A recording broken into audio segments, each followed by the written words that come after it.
Digital India से जुड़ने के बाद से लेकर अब तक कई ऐसे ऑनलाइन ठगी के कारनामे सामने आए हैं कि हर कोई ठगी करने वालों के दिमाग की दाद देता है कि कैसे यह सब मुमकिन हो सकता है। इसी का एक नया कारनामा रुड़की में देखने को मिला है। रुड़की आईआईटी में भूकंप विभाग के प्रोफेसर योगेंद्र सिंह ऑनलाइन ठगी के शिकार हुए हैं। प्रोफेसर साहब के खाते से ठगों ने विदेशों में जमकर खरीदारी का लुत्फ उठाया है और जिसका भुगतान ठगों ने रुड़की आईआईटी में बैठे प्रोफेसर साहब के खाते से किया है।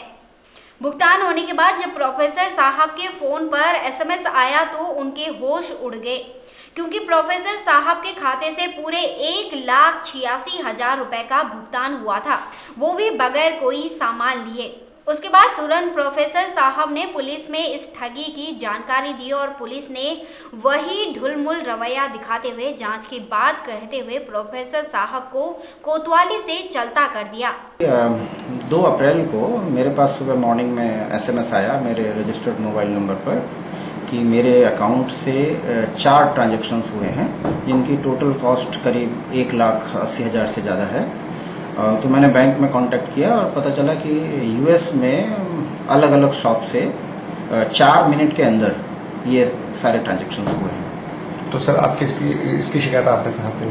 मैंने इसकी शिकायत पहले तो जो पंजाब नेशनल बैंक का क्रेडिट कार्ड डिवीज़न की हेल्पलाइन है उस पर की, फिर ईमेल से भी उनको इन्फॉर्म किया, फिर मैंने रुड़की लोकल पुलिस और जो उत्तराखंड का साइबर क्राइम सेल है उसमें भी फिर इसकी कंप्लेंट की। उनका मेरे पास खाली नाम है, तो मैंने वेबसाइट पर उनको ढूंढने की कोशिश की कि वो तो ये तो पता चल रहा है कि वो दुकानें उस तरह की दुकानें यूएस में हैं, लेकिन उनका कोई कांटेक्ट डिटेल्स मुझे नहीं मिल पाई जिससे मैं उनसे कांटेक्ट कर पाया।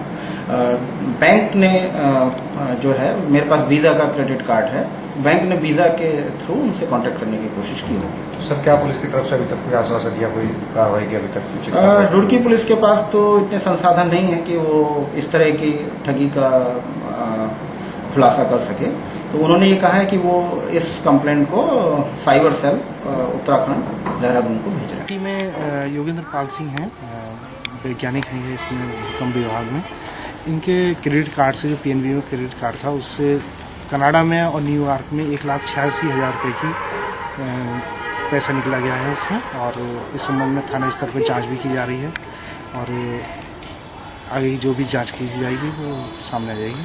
सर कितने पैसे निकले हैं और कितनी बार ट्रांजैक्शन हुआ है? 1,86,000 रुपये निकले हैं, ये 3 बार ट्रांजैक्शन हुआ था इसका, और इसकी जांच करके साइबर सेल से इसमें सहायता ली जा रही है। अब देखना यह होगा कि इस तरह की ऑनलाइन ठगी को पुलिस किस तरह से रोकने में कामयाब होती है, या फिर ये ठग इसी तरह से लोगों को आसानी से अपना शिकार बनाते रहेंगे और अपनी मन मर्जी से लोगों के साथ ठगी करते रहेंगे। देवभूमि न्यूज़ के लिए रुड़की से दिलशाद खान की रिपोर्ट।